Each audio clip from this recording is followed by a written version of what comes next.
morning students.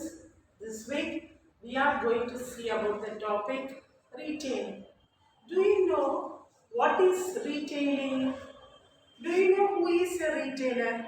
Actually, retailing is the process of selling goods to the ultimate consumers. Because the retailer he usually purchases the goods from the wholesalers, and then in small lots only he used to purchase from the wholesaler. Then the retailer he sells the goods to the various customers. Okay, that is known as retailer. Now in this lesson we are going to see about the various types of the retailers. On the basis of the size of the ownership, on the basis of the size of the business, and then the retailing can be categorized into two types. That is itinerant traders. Itinerant traders or the mobile traders are fixed shop small retailers and fixed shop large retailers. Is it clear? Now we will see about the itinerant or mobile traders. Actually, these itinerant traders they do not have any fixed place of business. In that case, they move from one place to another place in search of the customers. So, because of this only, the itinerant traders are known as mobile traders. These mobile traders mostly they deal only the cheap articles. For example, they can deal even fruits, vegetables, likewise whatever is daily required by the customers only they used to deal. So in that case these mobile traders mostly they approach the customers and they can sell the goods to the customers directly. Next, we can see about the peddlers and the hawkers.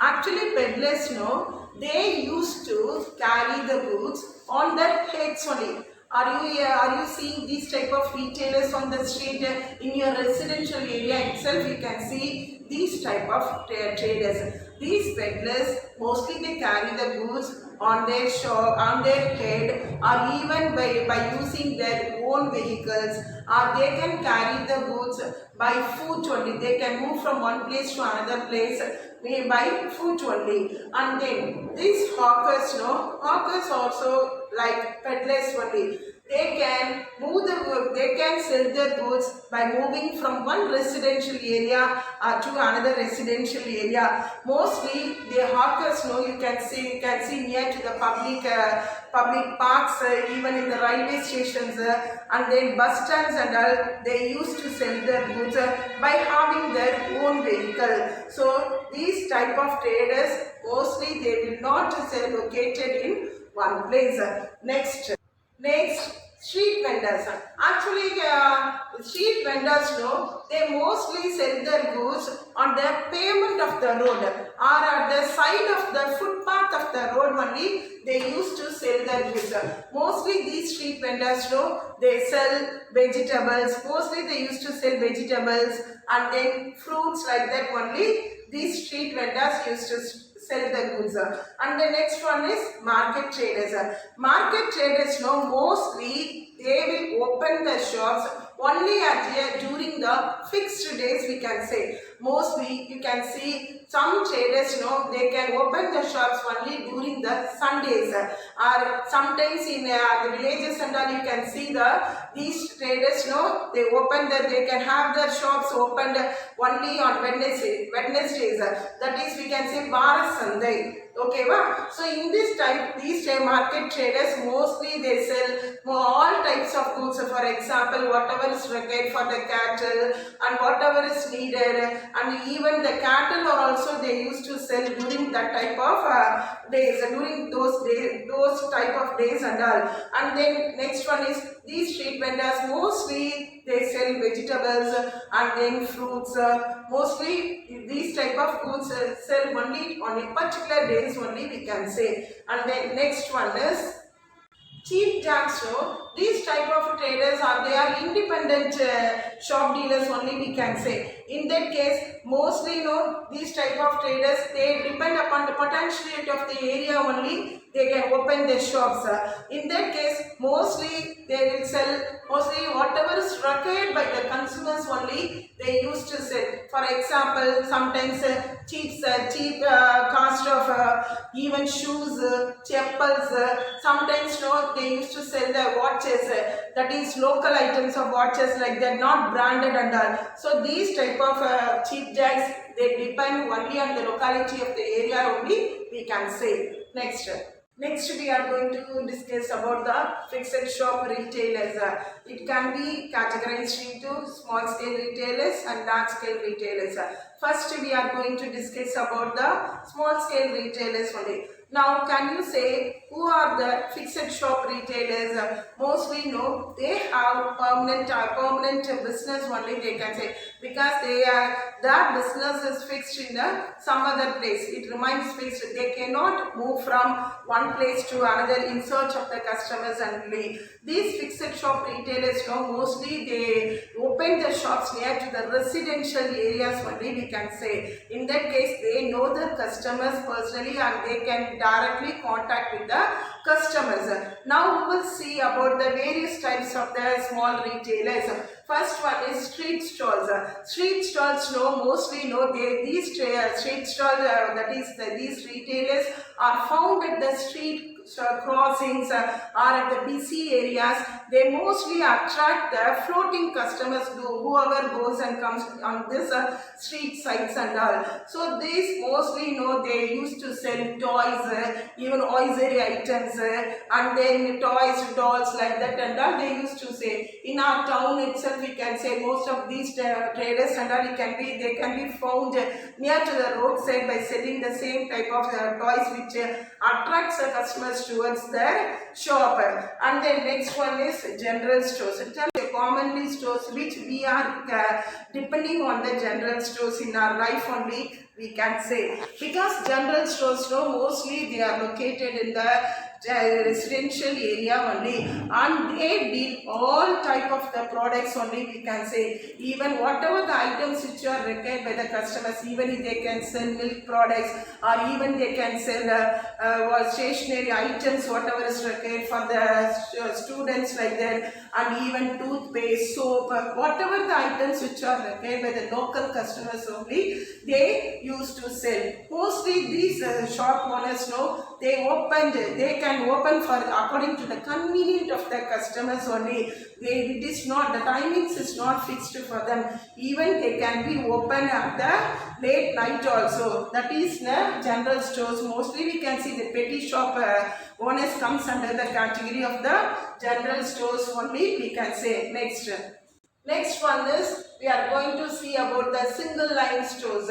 Actually this single line stores dealers they deal only a particular line of products only, we can say. For example, whatever the goods they can deal the same type of variety of goods only they used to sell. For example, garments retailers means they used to sell the garments only, and likewise particular dealers, so for example medicines means medical shops only they used to deal. That type of retailers only they come under the category of single line stores, we can say. And the next one is specialty stores.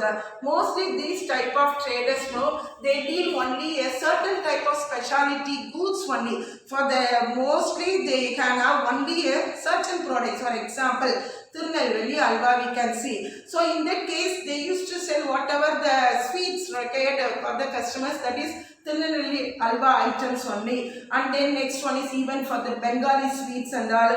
So these type of traders they deal only in a specialty type of products only, we can say.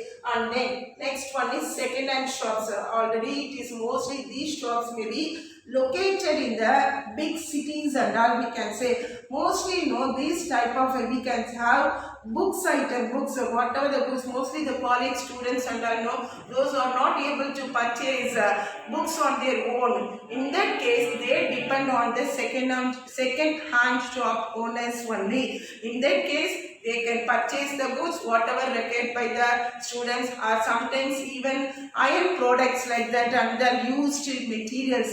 The materials and all can be dealt by these second hand shops owners. Next one. Now we will see about the large scale retailing business.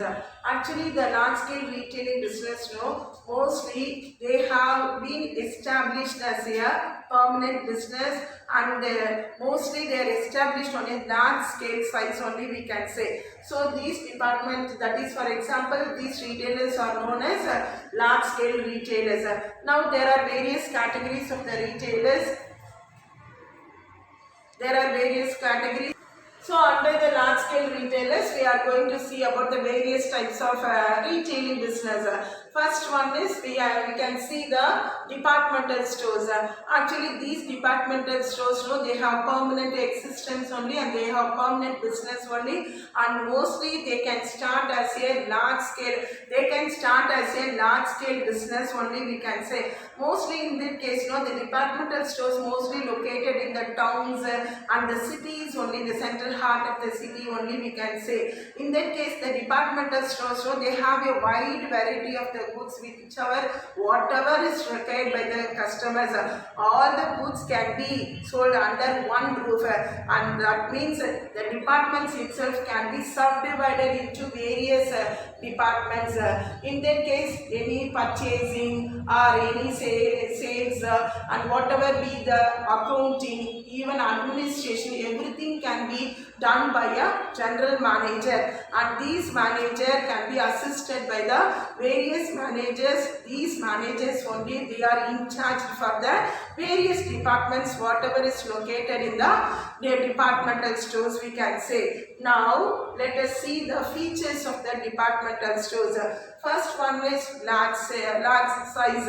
Already I said, mostly these departmental stores, they can be started as a large scale business only, and then whatever the capital contributed can be done only, and that is more than lakhs and crores of amount only is required to start this type of departmental stores. As it is, various departments are divided in the departmental stores because they provide a wide variety of goods to the customers. In that case, they have to be established as a large scale business only. Can you say an example of these departmental stores?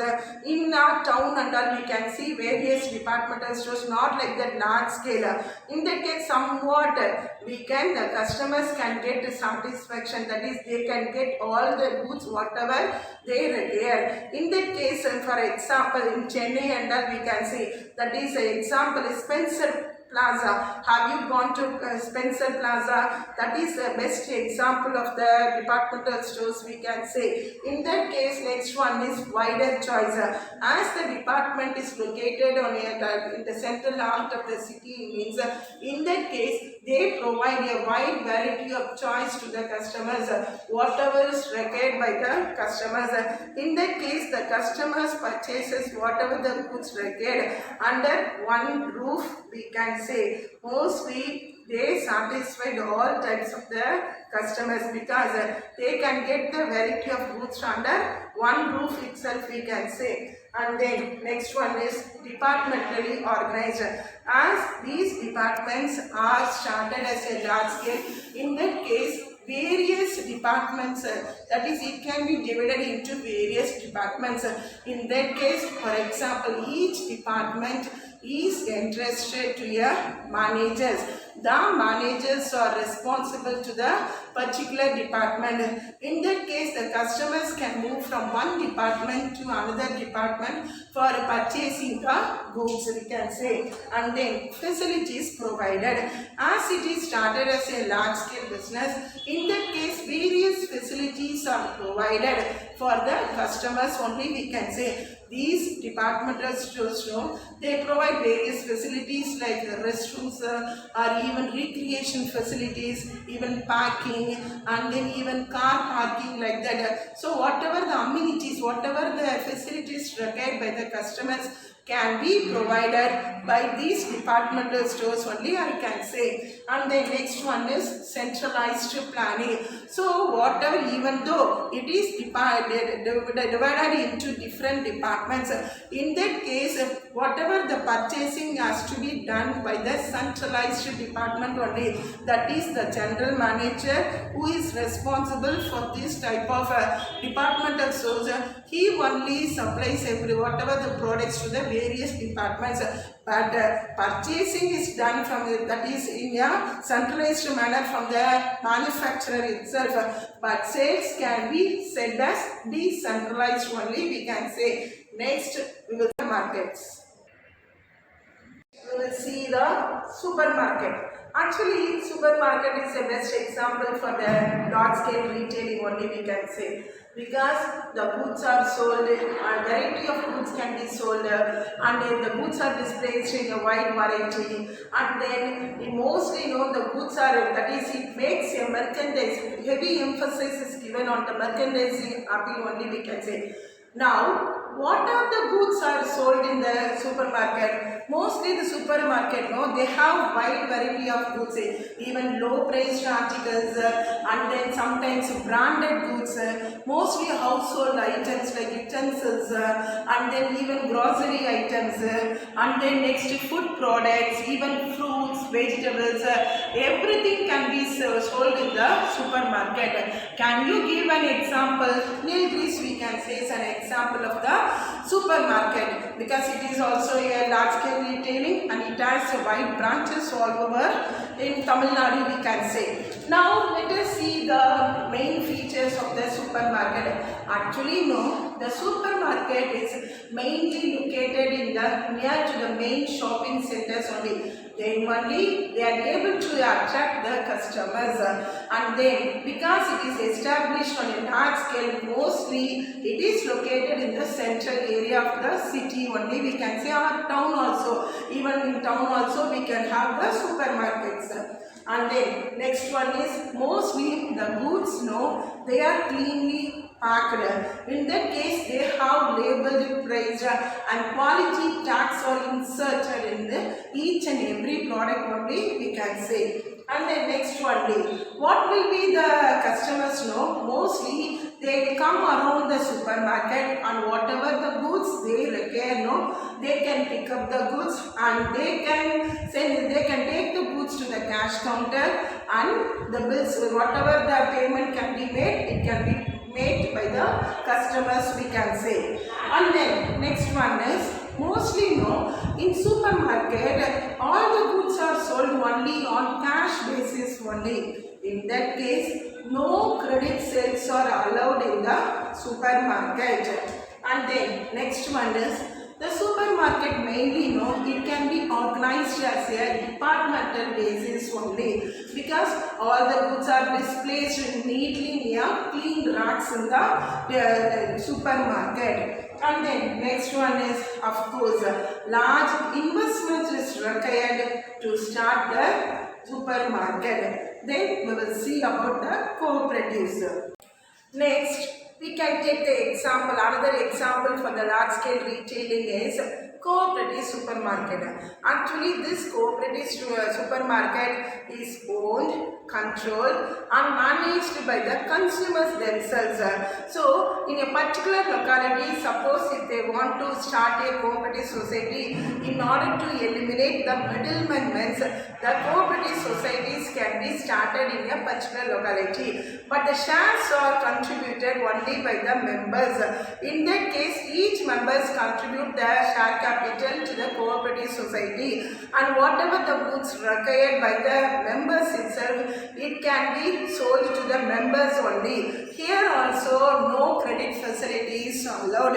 In that case, mostly the cooperatives it is managed on the democratic lines. That is, each and every member has the right to manage the cooperative societies only, we can say. In that case, mostly the cooperative societies, mainly it was started only to eliminate the middleman. Whatever the suppose village cooperative societies means, they can start as a rural cooperative society in order to uplift their members. And then what is the minimum membership required to start a cooperative society? Means 25 members is eligible. 25 persons are eligible to start the cooperative society, and of course the maximum is unlimited. There are variety of that is many types of cooperative societies are there. For example, we can say consumer cooperatives. These cooperatives can be started only for the benefits of the members. And then next one is housing cooperatives. Those who don't have any house on their own, they can start this type of cooperative societies, and of course they can provide loans to the members. And then next, even small scale industrial cooperatives.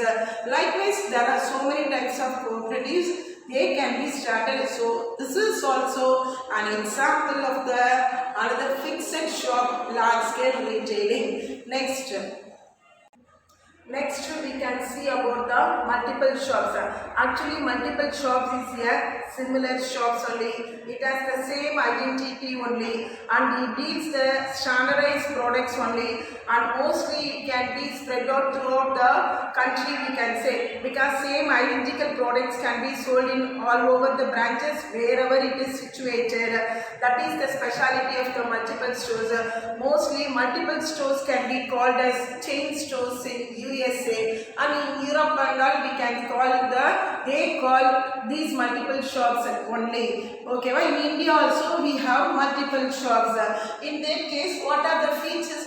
Mostly branded items with the particular price, fixed price. That is the speciality of the goods, whatever is sold in the multiple shops, we can say. First one is location. Mostly the multiple shops are mostly located near to the populous areas only, because then only the consumers can easily approach this type of shopping, we can say. And then next one is nature of the product. Mostly similar products, identical products can be sold wherever it is situated. All the branches they have only the same type of products. Best example we can say Bata shoes and all. Did you notice wherever you buy the Bata shoes, the same identity, the same identical, the products will be the same branded, and the prices also it is fixed only. It cannot be changed wherever it is sold. That is the speciality of these multiple shops. And then centralized management. Of course, even the branches are situated all throughout, means, but the management is centralized only. Whatever the goods needed by the branches, they can be supplied only from the main office only, we can say. And then already I said fixed price. For example, suppose if you take the shoes value, the price of the shoe means 600.99 rupees, means even wherever you get the same shoes, means the prices will be same only, we can say. And then next one is the main purpose of selling the products, means the sales personnel, that is the salesman play a vital role in selling these type of products, we can say. So these are the various examples which we have seen in case of the fixed shop retailers. For example, first one is departmental stores, and then supermarket, and then next one is cooperative societies, and then multiple shops. The remaining and all we will see in the next class.